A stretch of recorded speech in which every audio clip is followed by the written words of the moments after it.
What's up, YouTube? This is your boy John from the Jersey Shore, and I am back with you today to give you my review of the 1977 film, The Hills Have Eyes.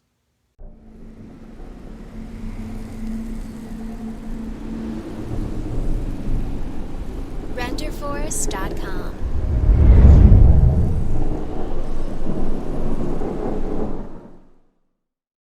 The Hills Have Eyes was written and directed by the late, great Wes Craven, starring Martin Spear, Dee Wallace, Susan Lanier Bromlett, and Michael Berryman. They wanted to see something different, but something different saw them first. The Hills Have Eyes. So The Hills Have Eyes begins at a gas station in the desert out in the middle of nowhere. They stop to fuel up for the trip. They use the restroom. They're just stretching their legs, doing things that people do on long drives. The guy who owns and operates this gas station is some old crotchety dude. He seems generally frustrated with everything. After the family gets there and they fuel up, there's a little bit of conversation back and forth between Big Bob and the gas station attendant. And when it's time for them to go, the guy almost seems irritated, and he warns them to make sure that they stay on the main road. Mister, don't take your family back in that area. The silver has been gone for 40 years now. Besides, there's nothing back in there but animals. This guy obviously knows something, and he is clearly warning them for a reason. So Big Bob's clicking along. He's got a station wagon full of people, and behind him, he's pulling a big trailer. He's riding along. Everybody in the car seems to be backseat driving, complaining about the heat, complaining about the drive. Bob's moving too fast. The road's, it's just not safe. There's a baby crying in the back seat. It's just not going well for Bob while he's driving down this road, and he starts yelling at everybody in the family. And just as Bob is throwing a fit, jets fly overhead. They're really loud. The noise is aggressive, and it clearly startles Bob, and he does what any normal thinking human being does, driving down a dirt road, pulling a trailer with his family in it. He decides to stomp on the gas.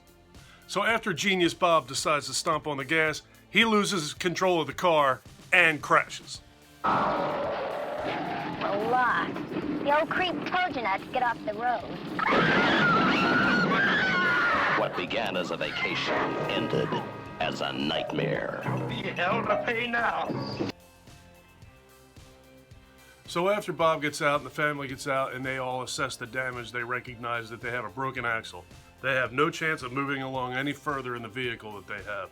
So keep in mind, this is 1977 when this movie came out. This is long before cell phones. So even if they did have a cell phone, they probably wouldn't have much of a shot out here because they're in the middle of nowhere.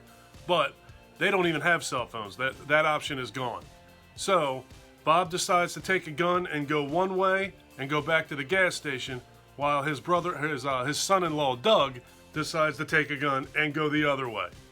So while Doug and Bob are out trying to find help, the family is trying to just acclimate to their surroundings a little bit. They're trying to calm down. They're literally in the middle of nowhere. There's nowhere they can go. There's nothing that they can do. So the son, Bobby, they have two German Shepherds. They have Beauty and they have Beast. Bobby is out with the dogs, and Beauty runs off out into the hills. So Bobby goes after Beauty, and then he starts to hear the dog whimpering. So he speeds up to try and get to the dog. When he finally does track her down and he finds her, she's laying on the ground dead. Somebody has gutted his dog. And so, not to freak everybody in the family out, Bobby keeps this to himself and doesn't say anything about what happened to Beauty. So eventually night falls, and Doug returns, but Bob has not. But they don't seem too overly concerned, especially Doug.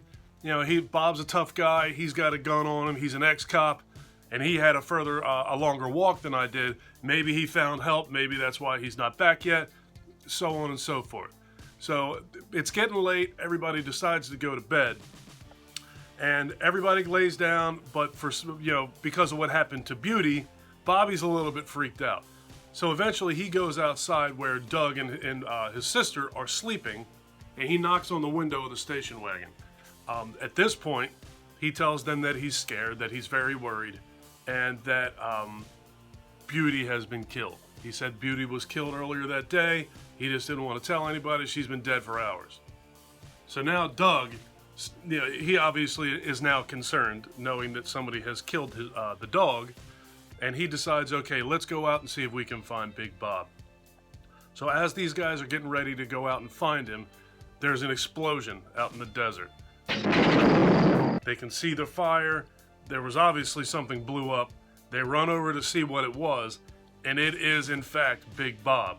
He's nailed to a tree, and he's being burned alive. The story of an American family who lost everything except the will to survive. So now, after this explosion and all the screaming, the entire family runs out of the trailer, out of the station wagon, and they run towards the screaming to see what exactly is going on. Once they get there, they realize that it's Big Bob. They're trying to put him out and get him down, but what they don't realize is that they left Bobby's sister and a little baby back inside the trailer alone. The sister's asleep, the baby's in a crib. Leaving them alone in that trailer?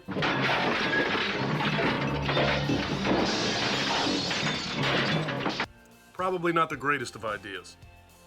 And that is it. If you have not seen this movie, I'm not going to be the one that ruins it for you.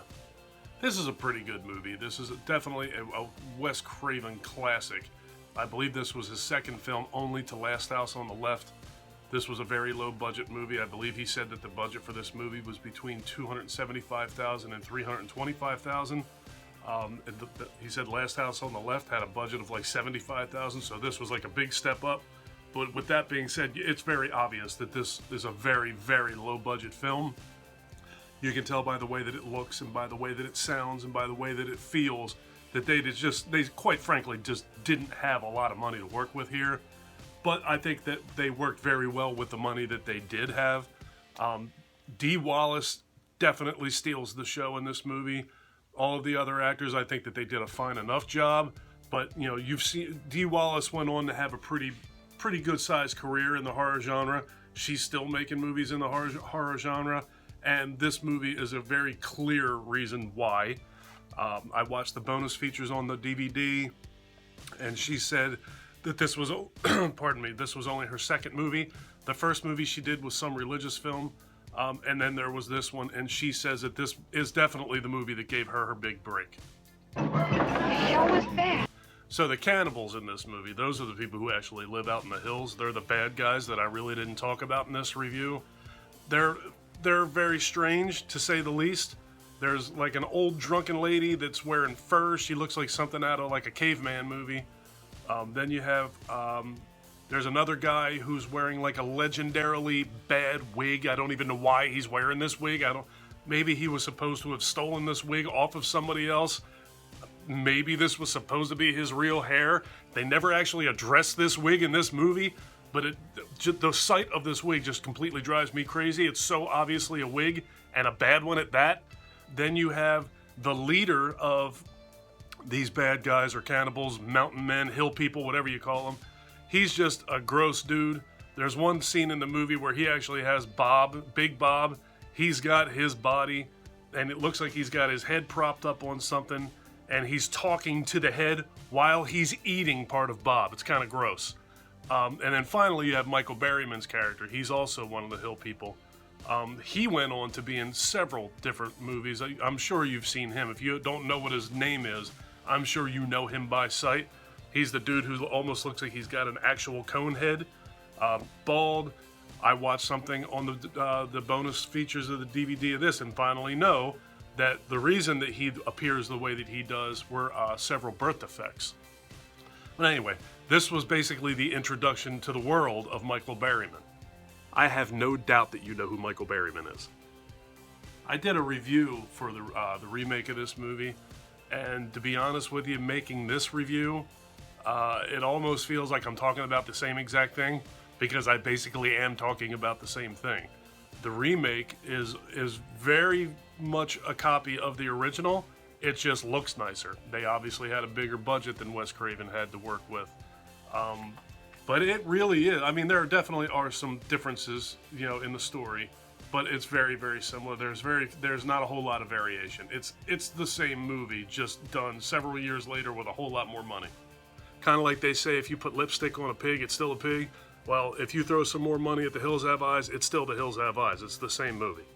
The Hills Have Eyes, the most shocking, terrifying film you will ever see, by Wes Craven, writer and director of The Last House on the Left. The Hills Have Eyes. The lucky ones died first. The bottom line is The Hills Have Eyes is a pretty cool story. There's a reason that they made a remake of this movie, because it's a pretty cool story. And I think that they recognized that it was a good movie with a great story, made by a great writer and director, but with very little money. So I think years later, the idea was to grab a hold of that story and make it again where they did have some money. I think that if you haven't seen The Hills Have Eyes, you should watch The Hills Have Eyes. It's an absolute classic. All right, folks, that's going to do it for my review of The Hills Have Eyes. If you like this video, please give me a thumbs up. If you really like this video, please subscribe to this channel. I would love for you to go on this journey with me. Take care of yourself. Take care of each other. Have a kick-ass day, and thank you for watching.